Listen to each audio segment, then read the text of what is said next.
First of all, I would like to welcome you all, especially our panelists, CEPA staff, and others who have joined this event through the internet. I warmly welcome everybody. And as Tamindri mentioned that this Intergenerational Dialogue Series was started, I think, in 2019. So this is the 5th event. And today we are discussing, our focus is basically on a very, very important issue. It is understanding economic justice. I think we should underscore the importance of this topic, particularly at this time. I think as we all know, Sri Lanka declared bankruptcy some time ago, and now we are eagerly waiting for IMF bailout package to be approved, and then we are currently undertaking some of the reforms that are required for IMF to approve its bailout package. And all these, reforms and the actions taken recently have very, very, significant implications on the poor people in this country. In fact, poverty has now increased substantially from 3-4% up to 26%. And I think in the future, my personal assessment is that it might even increase up to something like 40%. So we are dealing with large portion of our population who are living in poverty. And then in the meantime, we are undertaking some very serious economic reforms. Those should have been undertaken a long time ago. And now we have taken accumulated actions like tax reforms and electricity tariff increase and all, gradually we should have done, but we are taking. But the impact of that, especially on those poor and vulnerable segment of our population, is immense. So, therefore, our discussion about the economic justice is really, really important. Now, let me just, say a few words about how economists, I think I am a minority here, I don't know how many economists, all other social scientists, how economists look at the economic justice. Let us look at what is economic justice. As this long definition says, it says that a set of moral principles for building economic institutions, which is one of the key words, the ultimate goal of which is to create opportunity for each person to create a sufficient material foundation upon which to have a dignified, productive and creative life. Sometimes economists make things very complicated. To complicate this further beyond basic economics, I think just to explain it a little bit further, I quote something from World Health Organization, how it defines a healthy individual. It simply says that you're not having a disease. It's not enough to say that you are healthy. Similarly, when we talk about economic justice, actually just basic solvency, just your ability to meet your day-to-day needs and to pay your debts and so on, is just what we meant by solvency. Solvency itself is not enough to say that that person is living in a situation that it is that we can describe it as economic justice. And why should we talk about? Of course, as I said, we are in a very abnormal situation in this country right now in terms of the economic management. But even otherwise, in a normal situation, why one should talk about economic justice? We can, justify it based on the economic efficiency itself. Basically, economy will be more successful if it is fair. it is easy to understand that, when economy is not fair, some of the very talented people, sometimes women, sometimes very talented, but poor people will be excluded from the labor force. One simple example. So if it is fair, if everybody had an equal opportunity to take part in the economy become much more successful, more efficient. But beyond that, there's another reason. Of course, when you look at economic justice from an ethical and moral point of view, I think every society should pursue economic justice as a valuable thing. But I'm just talking about looking at it from a little bit more opportunistic perspective. One reason is then where economies are successful. Second thing is, for economy to run, we need some political and social stability. When economy is not fair, it can eventually lead to some social disharmony and instability. So that is another opportunistic way to look at economic justice. And also, if you think about the roots of this concept, probably this word may be a little bit new, but economists have been dealing with this concept from the inception of the economics. That is because the market economic system or pre-market system is basically unable to distribute the wealth in an equitable manner. Depending on the existing institutions, most frequently, the market economy is not equitable. Some segment of the population get a bigger share of the economic outcome. So that's why in economics, we deal with that problem, that in fact justify the government interventions in the pre-market economy. Otherwise, as economists, what we preach is not to intervene in the economy when economies go in there. So the goal of the economic justice is to create opportunities for all, regardless of sex, race, age, disability, color, creed, national origin, religion, genetic information. I think these are some of the, if economic treat different sexes differently, different races differently, then it is not economic justice. So generally, I think that is where the contribution of social sciences come. In economics, we really reduce everything. We use only one word, equity. But social sciences go beyond and describe those things and, come out with more detailed policy prescription as to how one should deal with this. There are some differences based on sex or age, or race or age or anything like that.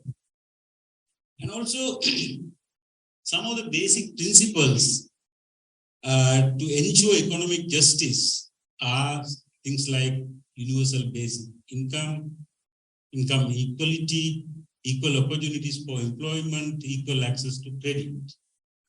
This is a partial list, of course, we can go on adding, but that gives us, so what kind of, economic restrictions we are including in economic policies to ensure economic justice.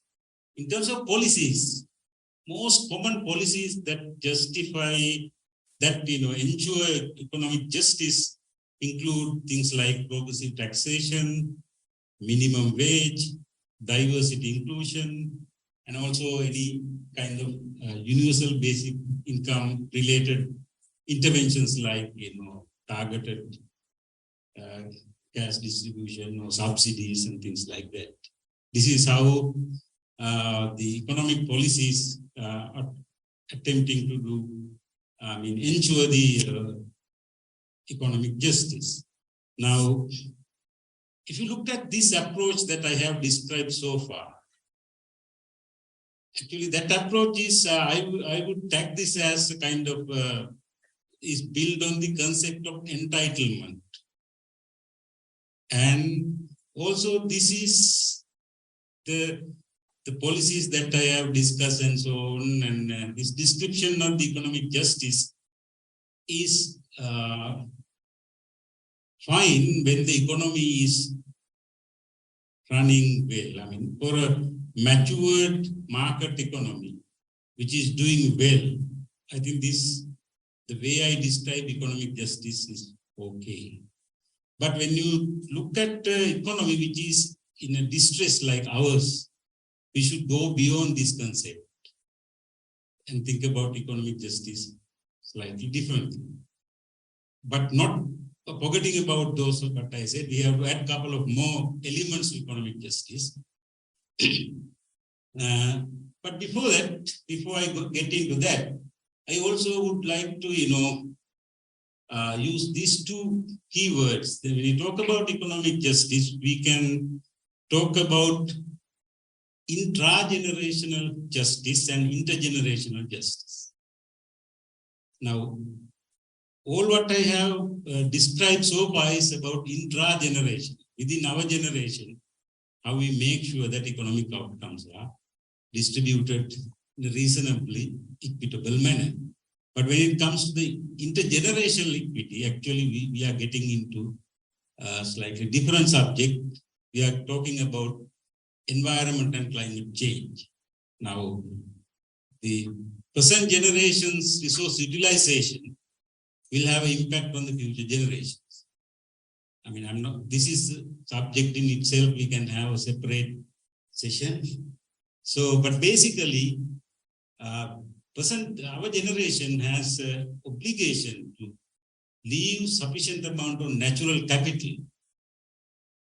That includes our soils, our water bodies, our forests, and our fisheries, everything together we call natural capital. So we have obligations to leave sufficient amount of at least critical natural capital so that basic production process can continue for the future generation to have a reasonable life. And in addition to that, we need to also preserve the environment's absorptive capacity to absorb and assimilate the waste we generate. That is actually, that leads us to climate change, that we have exceeded the environment ability to assimilate and change the carbon dioxide and some other greenhouse gas emissions. So we are ending up with this climate change. So that is another part of the economic justice. I think today this discussion probably we will not talk much about it. Maybe we can have a separate event on this particular topic about intergenerational economic justice. And also let me go to the most interesting part of this discussion is, so how do we apply the concept of economic justice when the economy is in a real stress situation, real economic crisis? Now we all know that we are in a situation where our crisis is actually, we can say, fine crisis, because in one hand, our economy, it does not generate sufficient amount of foreign currency for us to import and service debt. That is one part of the problem. The other problem is we have unsustainable debt situation where our total debt is so huge and our revenue is not sufficient to repay our loans. So now, in a situation like that, what is going to happen is that when a country is bankrupt, then everyone's income will go down, everyone's income will decrease, and everyone will face hardships. As a whole, as a nation, we pay the hardships. We face these hardships. So when we talk about economic justice, we need to make sure that these economic burdens are shared equitably among different groups. Maybe these groups, particularly in Sri Lanka, rulers and public, and different ethnic groups, different age groups, especially pensioners are very badly affected by the current crisis. They have very limited opportunity to adjust their income. They have a fixed income. Inflation and that kind of things affect them very badly. So the equitable sharing of the burdens is very important. Again, why it is important? Of course, it has its own value. As civilized societies, we need to do that, this kind of equitable sharing. But beyond that, actually, if we cannot find a way to do this equitable sharing, it will definitely lead to social instability and disharmony. We already see some elements of that is happening in Sri Lanka. If we don't tackle this part very carefully, I think we will be heading to a much bigger political crisis very soon. Now, on that, I would like to make few comments about the taxation and electricity tariff. Now, we all know that our electricity tariffs will increase very significantly. Some of the most recent increase, some of the users who use very few units of electricity, like less than 30 units or so, their prices will increase by 274% or something. So, in principle, I think as economists, I believe that we have to increase electricity tariff. For any economy, you cannot subsidize things forever. You have to recover the cost. Since we did not recover the cost in the past, we are facing this situation. But when you are doing it, but there are big question marks about whether the burden is shared equitably. For example, based on some of the newspaper articles and energy ministers' own, speeches on TV and so on, there is a huge subsidy on apartment buildings. But we did not touch that. While keeping that subsidy, we increase electricity for the poor users. So these are not equitable ways of bearing this burden. The same thing with taxation. I think our taxes were increased. That is also, I think, we cannot avoid as an economist. I'm telling you that we have to pay more taxes. Otherwise, there are two problems with that. One, we should not only increase taxes and augment the revenue, but we also should cut down the government expenditure. Nothing much was so far done on that. And also the political leadership and others should give us some example. Some argue that even if they cut their allowances or something, the amount may be very small. That could be true, but it has symbolic value. If you recall what happened in Thailand in 1998, when they had the financial crisis, citizens donated a lot of gold to the government. That is because they believe that this burden is shared by elites and poor and the middle class, everybody equally. So, but I don't know whether we have any kind of feeling among our public. Because there's a growing feeling that the burden is passed on to the poor, and rich and ruling class is not taking fair share of the burden. Even taxation, I think the problem is that there are a lot of loopholes in taxation system, and before we increase the tax, we should have taken reform measures to increase the tax base. Now, certain category of professionals don't pay taxes, like doctors who do private practice, they don't pay taxes. Their income is not accounted. Lawyers' income is not properly accounted. Big businesses hardly pay sufficient amount of taxes. Tax frauds, tax evasion is by big businesses is widespread. So while those things are there, squeezing only the middle class is not socially acceptable, because sharing the burden is not equitable. That is one thing. That also about taxation. Now, this tax increase is only to increase the tax percentage to 12%. IMF want the government to increase the tax to about 18% of the income, GDP. So I don't know if the next 6% increase can be done without some proper reforms on the tax base and then governance in the tax collection sector.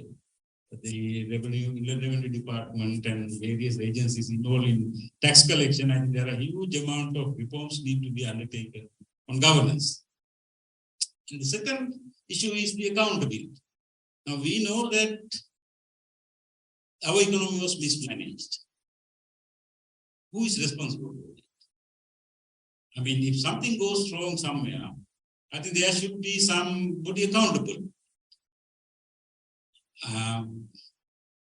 Even I think in this human rights resolution about Sri Lanka, this particular word about economic crimes were included.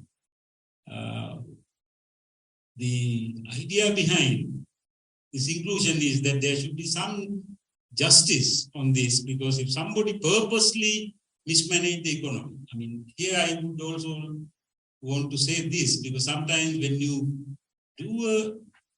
implement a policy in good faith, it can go wrong sometimes. For example, you can reduce taxes in a recession time, thinking that it might boost the economy. Economic growth will be accelerated due to tax. But if this same tax rate reduction can be done in purposely to support one particular tax bracket, then it is like economic crime. There's a fine line between these two. But if these things are done, then there should be some corrective measures. I mean, I don't believe that if something has gone wrong, like in the justice system, why we put somebody in jail, not because to punish for whatever the thing he did, but to protect the society from that particular individual, doing the same kind of thing. Now, when you think about the future, unless we do these corrective measures, even if we go through this very difficult period, through all the hardships, the same thing can repeat.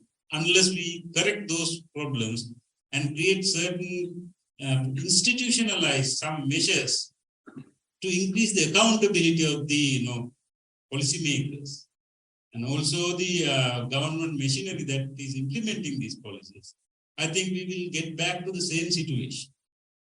So that's why it is important to look at those issues, and some corrective measures should accompany with these difficult reforms. I think this is all I want to bring out. I'm sure that these panelists are much more knowledgeable than me about economic justice. I think they will bring to the table a lot more valuable information and valuable ideas. And my request to all of you is that, let us, to the extent possible, let us not make that, exchange of ideas only kind of event.